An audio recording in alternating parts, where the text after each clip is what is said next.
الحريق الذي نشب في جزيرة إمرالي قبل 4-5 أيام منطقيا، أو إذا نظرنا إلى الأمر نظرة عقلانية، فالحريق يكون له سببين: أما نتيجة عوامل طبيعية أو بفعل فاعل. إذا أتينا إلى النقطة الأولى واعتبرنا أن الحريق بفعل عوامل طبيعية، نحن في فصل الشتاء والجزيرة موجودة وسط البحر، إذن لا يمكن قبول عوامل طبيعية في مثل هذا الوقت وفي مثل هذه الظروف. يصعب أن نصدق أن الحريق نشب نتيجة عوامل طبيعية. يبقى الاحتمال الآخر الذي هو أن الحريق نتج بفعل فاعل. من سيكون هذا الفاعل؟ الفاعل لا شك وراء عمله أهداف معينة، رسائل معينة يريد أن يوصلها إلى عدة جهات وليس جهة واحدة. هذا الحريق يثير طبعا لا شك يثير شكوك كبير، ويشتم منها رائحة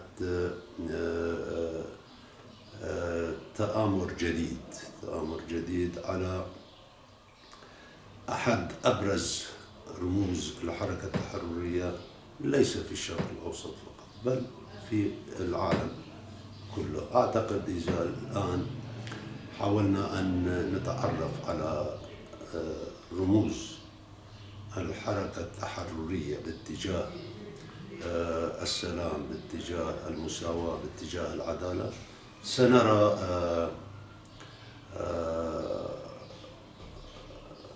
أوجرا يعني في طليعة هذه الرموز. فليس غريبا أن يتآمر نظام فاشي كنظام AKP على مثل هذا الرمز. وفي الناحية العملية ماذا نفهم من هذا الحريق؟ هو موجه إلى جهتين أساسيتين: موجه إلى الحركة الكردية بشكل عام، حركة التحرر الكردية، وهي تريد أن تقول نحن الآن في أي النظام التركي، وهو وضع نفسه في مأزق كبير ولا سيما في صراعه بمنطقة إدلب. هو يقول أو يحذر أو يهدد الحركة الكردية بأن لا تدخل في صراعه مع النظام السوري، لأنه يعرف هذا الدخول سيغير موازين القوى على الأرض. وكانت هنالك بعض الإشارات أو بعض التحليلات تقول أن يمكن لبعض اتجاهات الحركة التحررية ولا سيما قسد، كانت هذه الإشارات تدعو لماذا قسد لا تشارك في. هو يحاول أن يقول أو يحذر من الدخول في توازنات إدلب وفي الصراع مع النظام في إدلب، فيقول نحن هنا نستطيع أن نؤذي أن نقدم على خطوة قد تكون كبيرة جدا. هذه من ناحية، وأيضا موجهة للقوى التحررية الكردية في شمال كردستان، وهو يحذر ويقول أن لا تنجروا وراء المعارضة التركية المتصاعدة، وبالتالي يصبح التوازنات صعبة بالنسبة لأردوغان في الداخل التركي. هذه الرسالة موجهة لهذا الطرفين الكرديين تحديدا، بالإضافة إلى أنه يوجه رسالة إلى الشوفيين الأتراك والمعارضة التركية المتصاعدة ضد أردوغان. أولا يرسل رسالة إلى المعارضة المتصاعدة ضد أردوغان ويقول لا تنسوا، حسب تعبيره ومفهومه، لا تنسوا أنني في الأساس أنا أحارب الإرهاب، ودخولي في الأزمة السورية السبب الرئيسي هو محاربة الإرهاب وكسر الإرهاب. طبعا هو يقصد منظومة الإدارة الذاتية وقسد، وبالتالي ربطها بحسب مفهومه بحزب العمال الكردستاني، فيقول أنا أحارب هؤلاء، وبالتالي عليكم أن لا تكونوا ضد محاربة للإرهاب، فيحذرهم بمعنى من المعاني أنكم تخرجون من الصف الوطني أو الإرادة التركية في محاربة هذا الاتجاه الذي يسميه هو إرهابا. وفي نفس الوقت هي رسائل عديدة يعني، وفي نفس الوقت هو يوجه رسالة إلى القوميين الأتراك بأنني لا أتجاهل رأس الإرهاب كما هم يفسرون، ولكن عليكم أن تنتظروا الفرصة المناسبة، أي أن نستطيع أن نحيك دسيسة بحيث لا نكون نحن مسؤولين عن إيذاء القائد أوجران. أعتقد نفهم من هذا الحديث هذه النقاط وهذه الرسالة. إذن هي موجهة للقوميين الأتراك بأنني لم أنسى مسألة أوجران، وعلينا أن نجد طريقة لإيذائه دون أن نتحمل مسؤوليته. وأيضا هو رسالة إلى المعارضة التركية في وجه أردوغان، ويقول لهم أنا أحارب الإرهاب، أنتم إذا كنتم ضدي فأنتم مع الإرهاب، هكذا يقول. وهو يهدد ويحذر حركة التحرر الكردستانية أن لا تتدخلوا في التوازنات في الصراع في إدلب. أعتقد هذه هي الرسائل من وراء هذا الحريق. إذن كيف يمكننا الربط بين الحريق وما تعيشه تركيا من تخبط إقليمي ودولي؟ بالضبط، هذا هو ما قلناه. هو أصبح يعني في مستنقع بات يصعب عليه الخروج منها، وهو بات مأزوما جدا، ولا سيما على الصعيد الداخلي، وهو حاول أن يلعب على عدة حبال.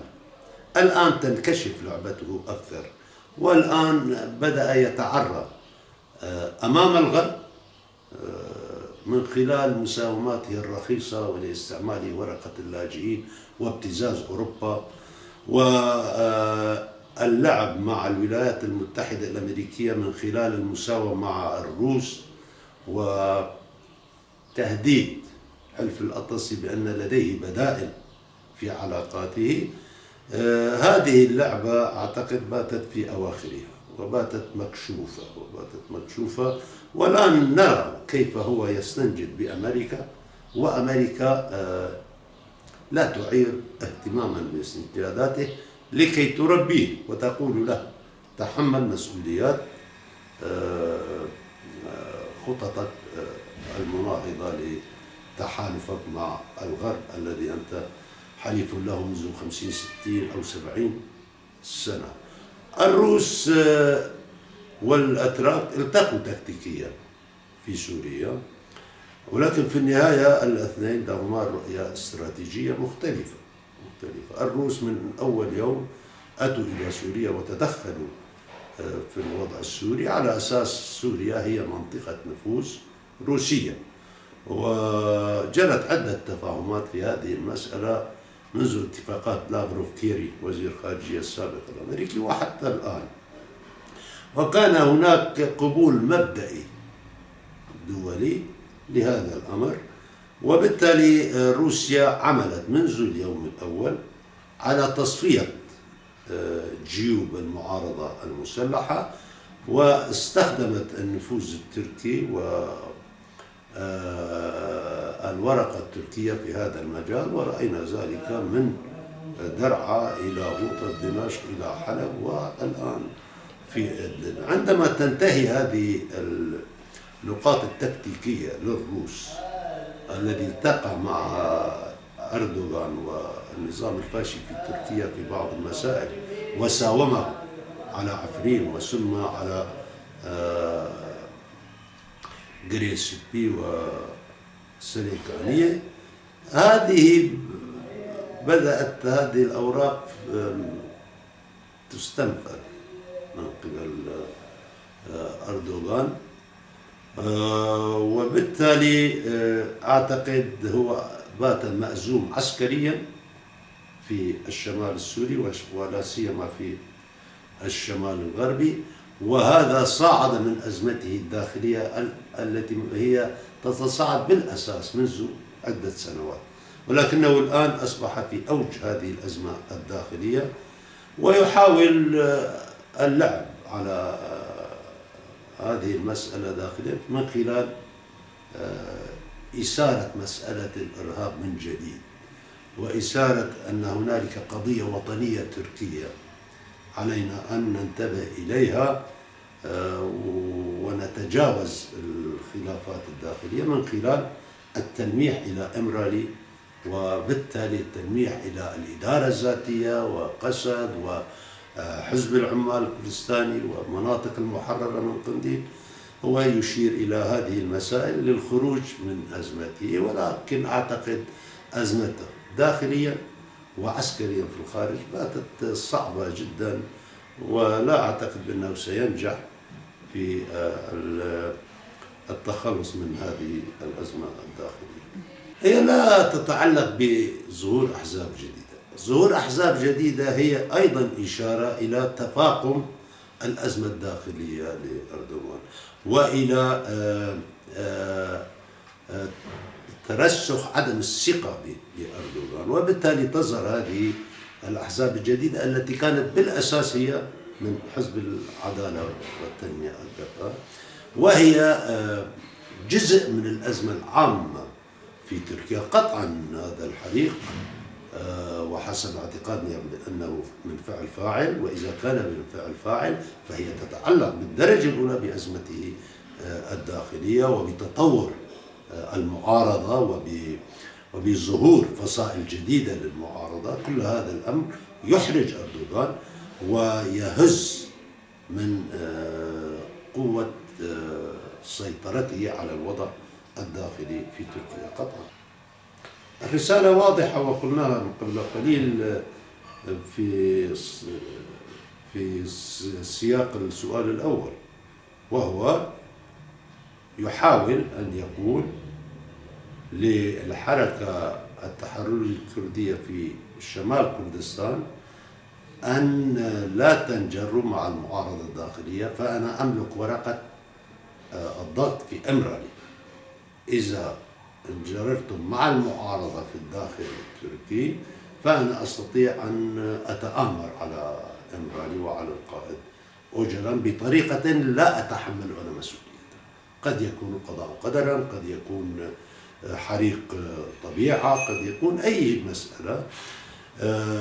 قطعا هذه رسالة إلى الحركة الكردية في الشمال، وهي بنفس الوقت كما قلت موجهة رسالة إلى الحركة الكردية خارج تركيا، إلينا نحن هنا في روجافا، أن لا تفكروا بأن تلعبوا على التوازن الموجود بين الأتراك والنظام السوري. أصلا بالأساس يجب أن نكون نحن واعين لهذه المسألة، وعملية حريق إمرالي يؤكد على أننا يجب أن نكون منتبهين ويقظين بشكل دائم. فالقائد أوجلان هو أسير ورهين نظام فاشي لا يتورع عن فعل أي شيء. قد يكون الآن هو يحسب حساب للرأي العام العالمي بحيث يريد أن يتآمر بشكل لا يظهر بأنه هو المسؤول عن هذا العمل. بالنسبة لنا يجب أن نكون على وعي وعلى استنهاض دائم لمسألة أن القائد أوجلان موجود في إمرالي، وهو موجود بين أيد قذرة استبدادية لا تتورع عن فعل أي شيء، وبالتالي علينا دائما أن نضع الرأي العام العالمي في صورة هذا الوضع، وعلى جماهير الشعب والحركة السياسية أن تستمر فعالياتها الجماهيرية ولا سيما على الساحة الأوروبية، وخاصة مع المنظمات الإنسانية الدولية، مع المنظمات الحقوقية، مع المؤسسات المؤثرة في الرأي العام الأوروبي خاصة، مع حتى محكمة العدل الدولية. يجب أن ندفع هذه الاتجاهات أن تكون مراقبة بشكل دائم للوضع في إمرالي، وأن تلح هذه الجهات بالضغط على النظام الفاشي التركي بأن تضغط عليه من أجل أن يتمتع القائد أوجلان بحقوقه الإنسانية الطبيعية من مسائل حرية إبداء رأيه ونشره بحرية كاملة، وإمكانية التقائه بمحاميه، بأهله، بمعارفه. هذه من حقوقه الطبيعية، بمسألة الإشراف الطبي الدائم من جهات محايدة على وضعه، بوجود لجنة تراقب وضعه بشكل دائم. علينا أن نفعل فعالياتنا وأنشطتنا ولا سيما على الساحة الأوروبية من أجل تأمين هذه المسائل، وأعتقد يجب أن يتم تفعيل وتنشيط مثل هذه النشاطات ولا سيما على الساحة الأوروبية.